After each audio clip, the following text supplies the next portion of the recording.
የተወደዳችሁ እንዴት ናችሁ? ይህ አርትስ ስፔሻል ነው። ዋናውና ጉዳዮች ዝነኛው አበበ በሶ በላ አረፍተ ነገር 50 ዓመት ሞላው። የፍቅር እስከ መቃብር ገጸ ባህሪያት በስዕል የሚገለጡበት አውደሪ ለይታ ሊበቃ ነው። 19 ቃለ መጠይቆች በአንድ የተሰባሰቡበት የጋዜጠኛ ቴዎድሮስ ተክለአረጋይ ሃሊዮት መጽሐፍ ለንባብ ሊበቃ ነው። ተዋናይት ጸደይ ፋንታውን በአዘጋጅነት ብቅ ያለችበት ጥቁር እንግዳ ተውኔት ለመድረክ በቃ። እነዚህንና ሌሎችንም የአርትስ ስፔሻል የኪነትና ኩነት መረጃዎች እናቀርብላችኋለን። አብራችሁን ሆኖ አድባር ተቀበላችሁ ወገን ይደግፋችሁ በደስታ በሆታ እንደሸኘናችሁ በሳቅ በፈገግታን እንቀበላችሁ። በዘመነ ደርግ እጅግ ታዋቂ የነበረው የመሰረተ ትምህርት ዘመቻ በነፀሐዬ ዮሐንስና በነጸጋዬ እሸቱ ማንበብና መጽሐፍ ዋናው ቁም ነገሩና አይኖሩም የማያነቡ አይኖች አይኖሩም የማይጽፉ እጆች ድንቅ ዘፈኖች ታጅቦ ሚሊዮኖች ማንበብ መቻላቸው አይዘነጋም። ከዚያ በፊት ግን መጽሐፍም ሆነ ማንበብ ብርቅ ስለነበረ ብዙዎች በሰዎች ገዛ የጽሑፍ መልእክት ቢደርሳቸውም የገዛ ጉዳያቸው ወይ ሚስጥራቸው ለሶስተኛ ወገን በመድረሱ በእጅጉ ይቆረቆሩ እንደነበረ አይዘነጋም። በ1967 ዓ.ም የደርግ ወታደራዊ መንግስት ስልጣን ላይ እንደወጣ ቀዳሚ ተግባሩ ያደረገው ብሔራዊ የእድገት በህብረት የእውቀትና የሥራ ዘመቻ ብሎ በመሰየም 60 ሺህ የሚጠጉ የሁለተኛ ደረጃ የዩኒቨርሲቲ ተማሪዎችና አስተማሪዎችን በእድገት በህብረት እንዝመት ወንድና ሴት ሳንል ባንድነት የሚል መዝሙር በማዘመር ታኅሳስ 12 ቀን 1967 ዓ.ም በመላ የኢትዮጵያ አካባቢዎች አሰማራ።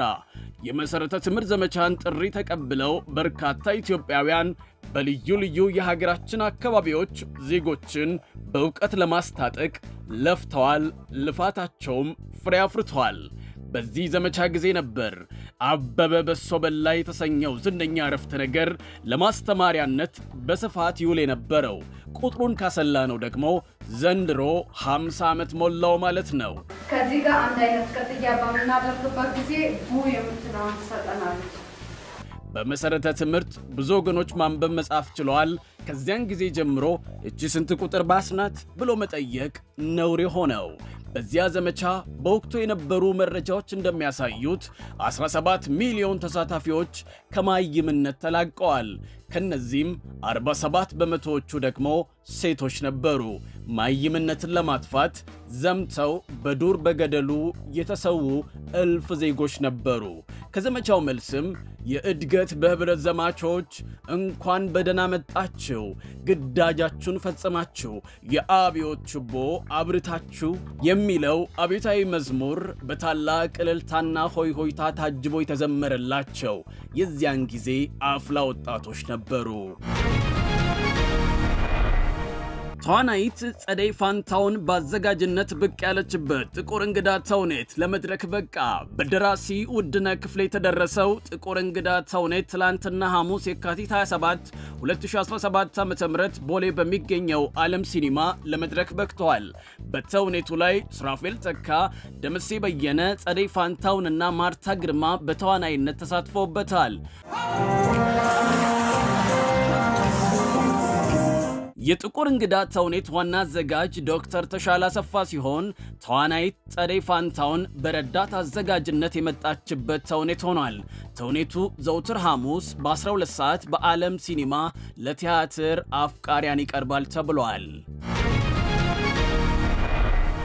በኋላ ማገባ ሴት ጠፋችብኝ እኮ ነው ያልኩኝ ያለው ዳቸው ብር ቢፈልግ እስካሁን አይቆይም። ከ2.5 ሚሊዮን ብር በላይ ወጪ እንደወጣበት የተነገረው እንግዱ ፊልም የፊታችን ሰኞ ለይታ ይበቃል። በደራሲና ዳይሬክተር ሳዳም ነጌሶ የተዘጋጀው እንግዱ ፊልም መጋቢት 1 2017 ዓ.ም ጥሪ የተደረገላቸው እንግዶች በተገኙበት በዓለም ሲኒማ ይመረቃል። ያናት የሚሉ ሰይጣን ደሞ ተፈቷል። ከሱ ጋር ግንኙነት ያላት ይመስለኛል። ፊልሙ ልብ አንጠልጣይ ዘውግ ያለው ሲሆን ሰለሞን ሙሄና ደረጀ ኃይሌን ለመጀመሪያ ጊዜ ያጣመረ እንደሆነም ተገልጿል።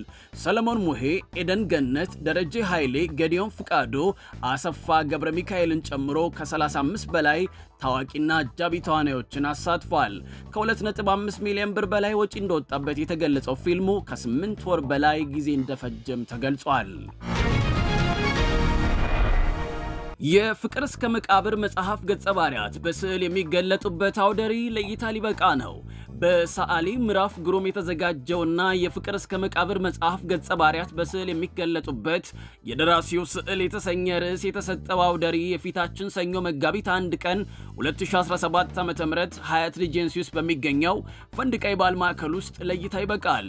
ይህ የስዕል አውደ ርዕይ እስከ መጋቢት 15 ቀን 2017 ዓ.ም ድረስም ይቆያል ተብሏል። 19 ቃለ መጠይቆች በአንድ የተሰባሰቡበት የጋዜጠኛ ቴዎድሮስ ተክለአረጋይ ሀልዮት መጽሐፍ ለንባብ በቃ።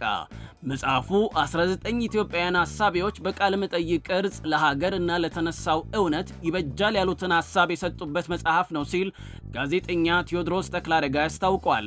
መጽሐፉ ከዚህ ቀደም በህትመት ሚዲያዎች በኩል ለአንባቢያን የቀረቡ ቃለ መጠይቆችን የያዘ ሲሆን እንግዶቹ በአርበኝነት፣ በፍልስፍና፣ በፖለቲካ፣ በዲፕሎማሲ፣ በኪነ ጥበብ፣ በታሪክ፣ በስነ ጽሑፍና በመሳሰሉት የሄዱባቸውን መንገዶች የሚያሳዩበትና ሐሳቦቻቸውን የሚያንጸባርቁበት እንደሆነ ጨምሮ ገልጿል።